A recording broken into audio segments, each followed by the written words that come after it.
Hey guys, welcome back to another video, and this is Canon PowerShot SX50HS, one of the highest selling Canon camera, and it is actually a high zoom camera which has 50x optical zoom, and that is pretty amazing because if you want a camera that can zoom to 50x, you'll have to buy a larger lenses and with the DSLR camera, and that costs a lot. And this is like having a telephoto attached to a camera, and it is pretty awesome. The zoom is so pretty awesome that you could zoom to any extent and then capture the scene that is far away from you. In fact, many have captured a photograph or a video which is 1 mile away, although there was a noise and a slight bit of noise, and the focus is too good even though it is so far. Although when you zoom to that extent, it shakes a lot. You have to be very still, or you have to use a tripod if you want to go to that extent.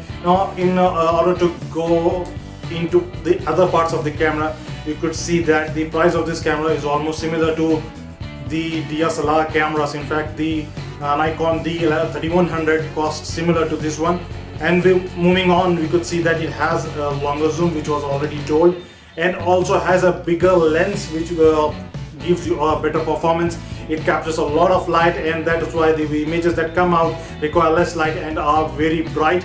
And this also helps a lot when capturing a video, and they completely awesome. Also has full HD video capacity, and then moving further, it also has a flip screen which you could use to see what, if you are making video, which you could use to see what kind of video you are making, and you could see yourself making videos. So this one is a good feature for a YouTuber who wants to make some videos. And apart from that, it has something that is called a programmable mode.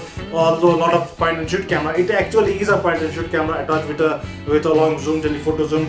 It isn't this DSLR camera and cannot even replace that DSLR camera, and also cannot replace the lens quality of a DSLR camera. But the other things that this camera possesses is pretty awesome. You cannot find complete programmable mode for images in any camera, or except for if it is Nikon P600, something like that. But this one came out first, and they came out later to copy this camera, and this one is pretty highest selling. And in fact, a lot of the people use this camera for birding, and a lot of the people also use this camera for wildlife photography.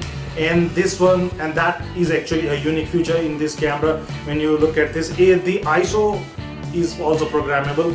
The video quality is 1080p. It also has electronic viewfinder which comes in handy.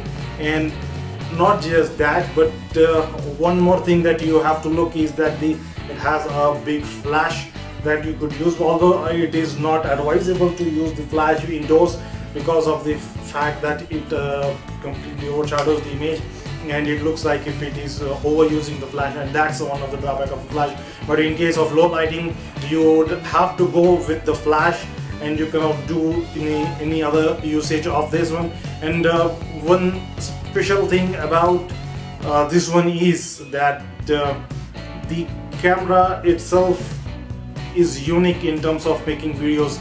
The amount, although a lot of people who do not want the hurdle of using DSLR end up using this one, which is pretty amazing in terms of feature. But I have noticed that the images taken in low light, if you take image which goes past the 1200 ISO mark, then you will notice that it has a little bit of noise. In fact, I have also noticed that if the lighting is not good, then also you will have to bear the noise that comes to the video, although the brightness is definitely high. And there are other factors that also contribute to the flaw of the camera, and that happens to be cropping of the images. You cannot crop images to an extent and then take and print large screen, large photos, because of the fact that it packs only 12.1 megapixel, which is far less compared to other cameras that pack big megapixels. But even if you take DSLRs, even if they are 12 megapixels, they pack a lot of punch. But it is enough with what it already has. It has a lot. It also has an image stabilizer, which is not available to a lot of cameras, and it also has the unique backlit CMOS sensor, and CMOS sensor is actually really comes out to be great. And if you are planning on this one, then I would recommend not to. That I would recommend not to, because the SX60HS is long due and is definitely going to come out within 3 or 4 months. And if you cannot wait for 3 or 4 months, then I would recommend you to go to Nikon P600. And even if you do not prefer to go with a Nikon P600, then if you have no other option, buy it. Then after that you could sell it and then buy the latest version that is coming out in the market. But until then, I recommend waiting for the Canon PowerShot SX60HS. It is already rumored and it is around you, and it is said that it will be coming up in this month, this November month, and already rumors are out there.